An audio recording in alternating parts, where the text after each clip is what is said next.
Sa isang mainit na sakahan, masasaksihan ang pagbagal ng kilos ng isang kalabaw.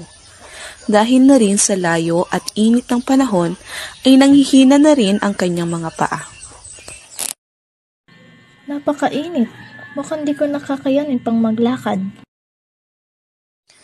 Sa kanyang paghinto, ay napadaan at lumapit sa kanya ang isang kuneho. Kaibigan, tila ikaw ay nanghihina na. Tama ka dyan. Napakalayo ng aking nilakad. At ako din ay nauuhaw na. Sa init nga naman ng panahon, ay talagang nakakauhaw. Buti na lamang ay may dala akong tubig. Talaga? Maaari ba akong manghingi? Pasensya na, ngunit kailangan ko din ito dahil ako ay maglalakbay pa. Mukhang ito ay paubos na din. Kahit kaunti lamang.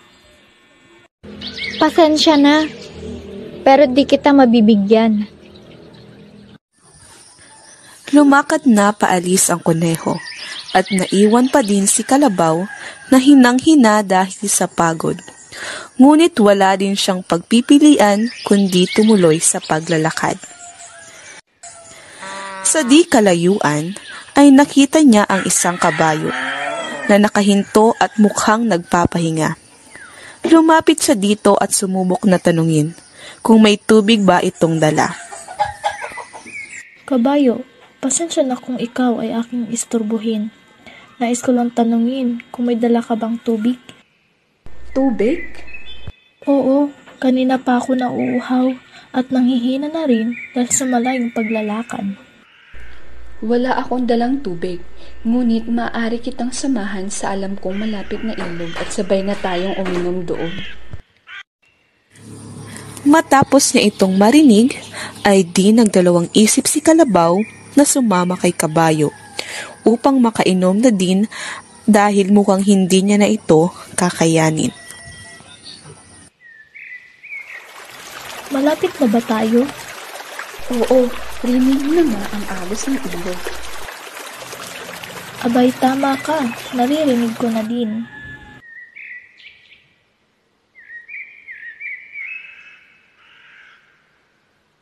At sila nga ay nakarating sa isang ilog kung saan napakaganda at linaw ng tubig. Dahil na rin sa sobrang pagkauhaw, ay agad na siyang uminom dito at hinayaan na din ang sarili na mabasa ng agos.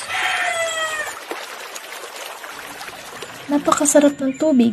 Salamat, Kabayo, at isinama mo ako. Walang anuman. Kung gusto mo, ako ay may lagayan din ng tubig dito. Maaari mo na itong gamitan upang hindi ka na mauhaw sa mga susunod mo pang paglalakad. Napakabuti mo. Maraming salamat. Di din nagtagal ang dalawa sa ilog at sila din ay umalis na. Nagkataon na pareho ang kanilang daraanan kaya naman nagsabay din sila. Sa paglalakad ay nakita nila si Kuneho na nakasandal sa may puno at mukhang init na init.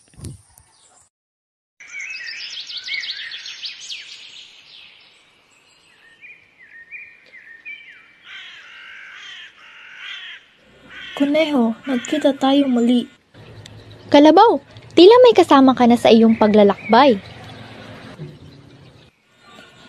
Oo, si Kabayo. Siya ang nagtulong sa akin upang makainom ng tubig.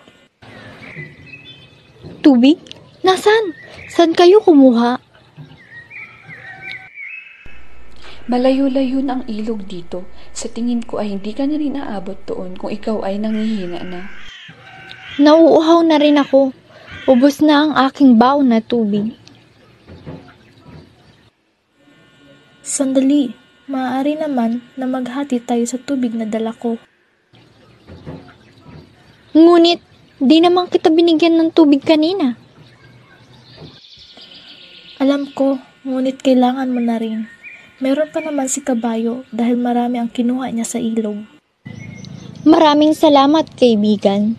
Ipagpaumanhin mo na rin ang ginawa ko kanina.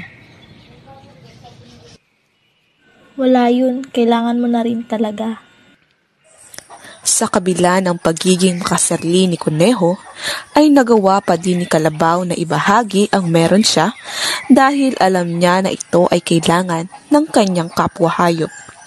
Ang aral na mapupulot sa ganitong kwento ay kung may magagawa ka man isang tulong sa nangangailangan, ay huwag kayong magdalawang isip na tulungan sila at panatilihin pa din ang magwagi ang kabutihan sa ating mga puso.